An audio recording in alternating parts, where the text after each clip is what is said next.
The Business Journal Roundtable series is sponsored by Advanced Technology Partners. Now, I'm just curious. Several of you have mentioned the volatility of the previous month. Did you have many clients that responded, "Okay, I don't have this kind of risk tolerance. I need to get out of this"? What did you do to kind of talk them down, and how successful were you at that? Or did they pretty much have the perspective that, yeah, this is a blip, we'll get past it?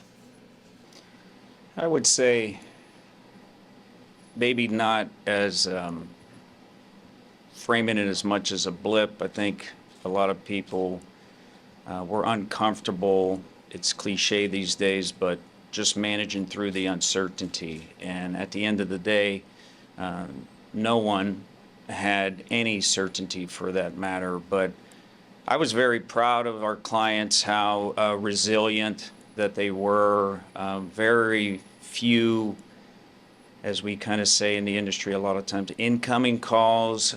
We try our best to be very proactive.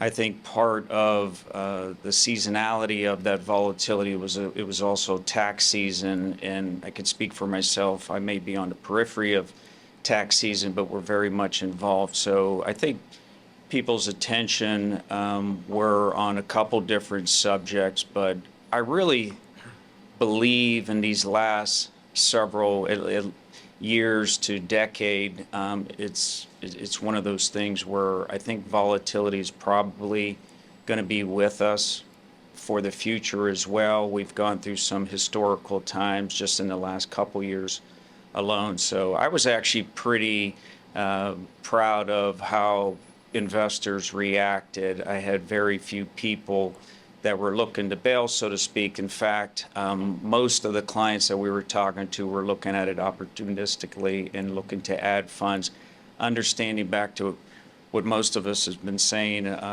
Investors today, I think, are pretty educated. I think they understand what they own, and more important, like I always say, why we own these things. And at the end of the day, the fundamental reason for owning the investments that we own, it made some sense to actually add to them. This is a very politically charged time. And for the last election cycle through now, people have been conflating investments and politics. And politics and profits don't always go together.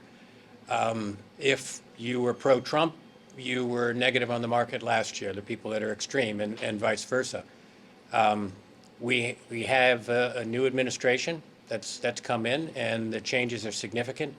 And these are things you need to remind people of. Politics and profits should not go together. CEOs make a great deal of money to try to navigate the times that they're dealing with. There's a reason you saw so many of them make the migration down to Mar-a-Lago. They're doing the best they can for their shareholders. What happens generally with a change in administration is a change in the winners and the losers. Deregulation, for instance, which has been touted as a hallmark of this administration, will benefit certain industries, like banking or industrials. The tariffs will hurt other industries. So it's talking through things like that with clients. And if you note what's gone on recently, we've had a lot of retail buying with hedge funds selling. That was particularly notable in the last week. So, we need to remind our clients that we're not playing the same game as the hedge funds. We're investing for the long term. We're making adjustments as they need to be adjusted. It's like taking a trip. You try to avoid the bridge on 224 perhaps, but you lay out a path and you try to stick to it, and you don't change based on whatever you're hearing on the radio.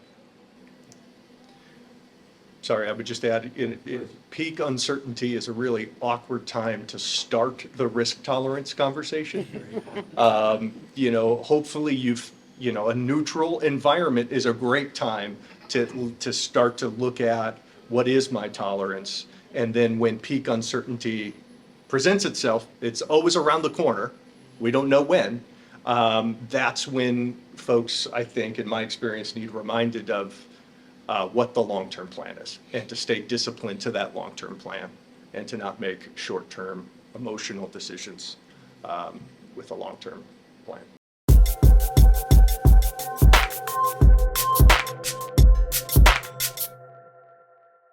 The Business Journal Roundtable series is sponsored by Advanced Technology Partners.